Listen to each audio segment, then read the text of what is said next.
sorry. But you have to pull out your name sa gallery namin. Gagawa ka ng paraan, please. Sige na. Bigyan na natin si Nico ng chance. Sagot ko siya. No, sige. Pero siguraduhin mo lang, huwag mo kaming iiwan sa ere. Uy, mukha ko to ah. Ano ba? Akin na to. Ano ba? Yaya Mel, hindi ko nakuha yung drawing dun sa lalaki. Basta kailangan ko mabawi yung drawing na yun. Yaya, hindi pwedeng kumalat yung mukha ko. Baka mamaya may makadiscovery sa akin. Ikaw? Pinink mo ko. Yes, my best work. May sasabihin lang ako. Pare, ito yung cheque mo. Uy, sorry, natagalan na. Last week, Sarah. Kumusta ka, Iha? Mabuti naman po. May kamag-anak ka bang Camille de la Rosa?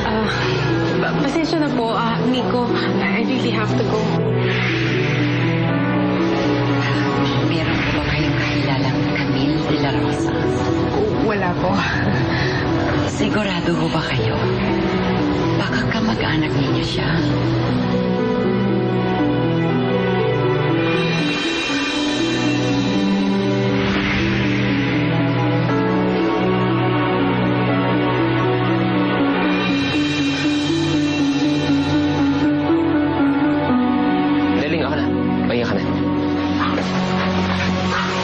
Thank you, Iho, for inviting me. Nag-enjoy ako sa party mo, and you know what?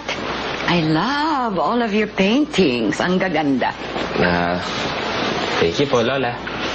Eh, bakit naman hindi tumagal yung kaibigan mo? Umalis ka agad. Para dun siguro, ako na lang po mahihingi ng sorry tsaka paumanhin sa inyo. Siguro, may emergency po siguro. Di naman ganun yun eh. Kilala mo ba ang mga kamag-anak niya? Hindi po. Alamin mo, Bakit po?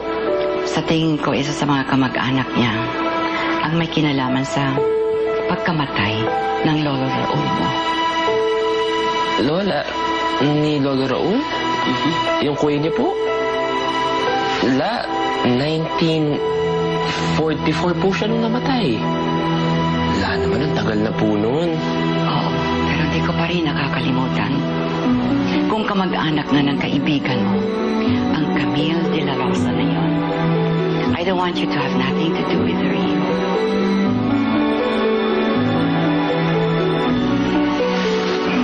Bakit mo nilabas ang mga yan? Patay na si Camille. Huwag mo lang ungkatin ang nakaraan.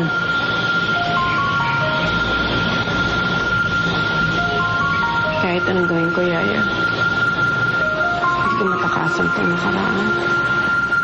Lagi na lang ganito ang buhay ko. Lagi na lang ako nagtatago.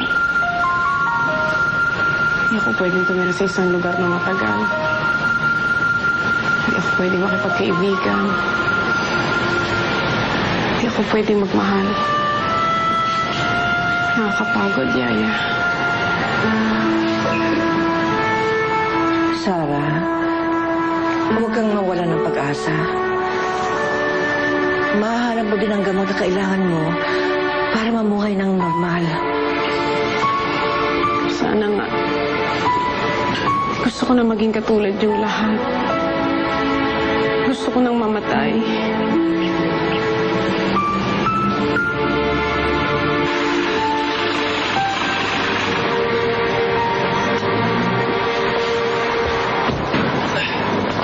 Okay, message mo. Ba't tayo mag-usap sa gallery? Kasi wala dapat makaalam na nakita tayo ngayon. Alam ko na tungkol saan to. Talaga? Oo, dahil nawala si Sarah. Kaya siguro nagalit si Vince. Ikaw pinakausap sa akin. Hindi. Actually, hindi alam ni Vince na magkikita tayo ngayon.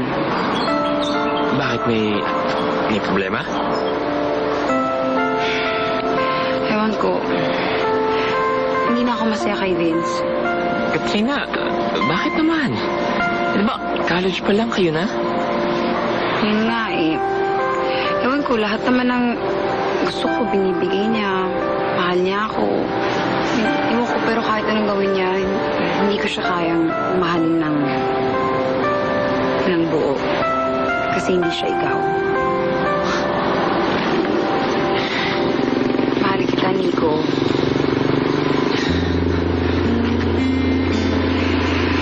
Narinig mo ba ako? Sabi ko, mahal kita.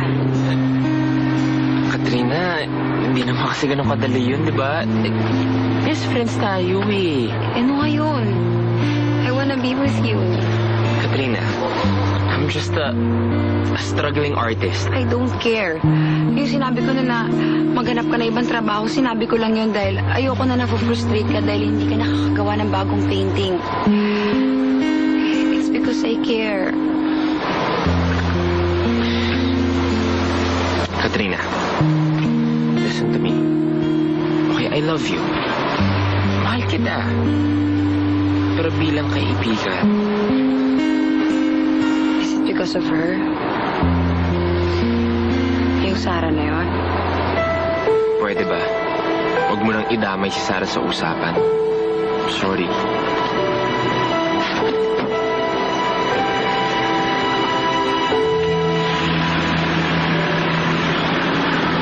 Hindi ako naniniwala, Nico.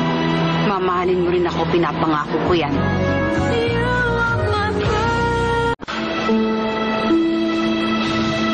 Oh, bakit ganyan ang mukha mo? Parang hindi ko makumpleto yung ginagawa ko eh. Alam mo na ang hirap ng ginagawa ko.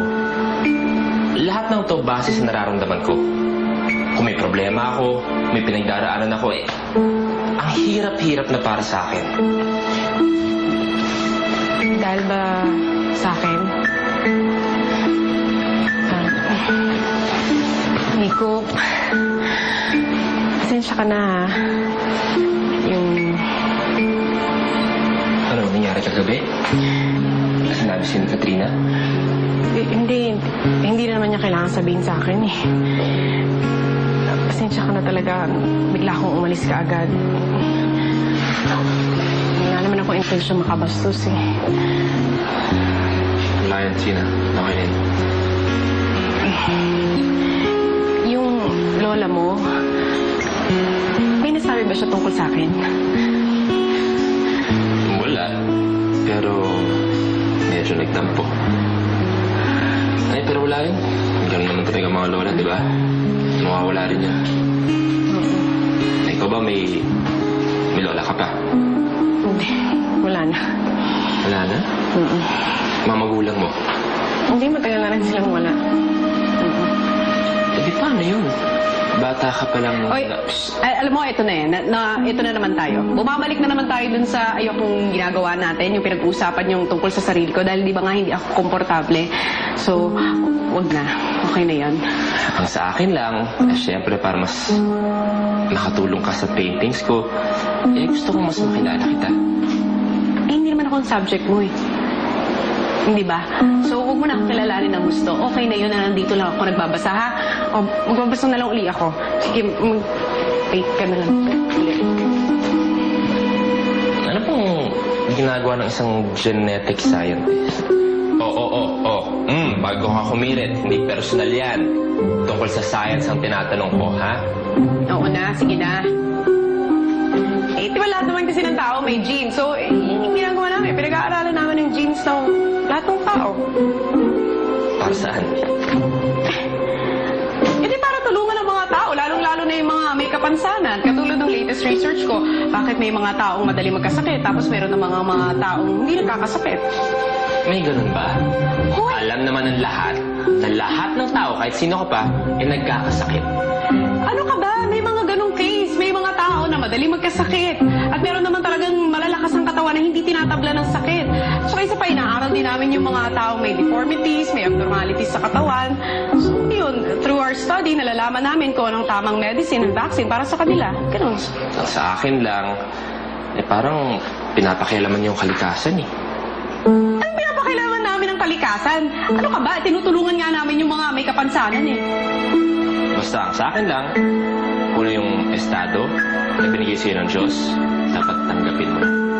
Alam mo, hindi ako papayag na umupo lang ako dito sa isang tabi at tatanggapin ang isang kapansanan. Palibasa ikaw, kaya siguro ganyan ka magsalita, wala ka namang irereklamo sa katawan mo eh. Maganda katawan mo, gwapo ka, o ano nga naman ang irereklamo mo sa kalikasan?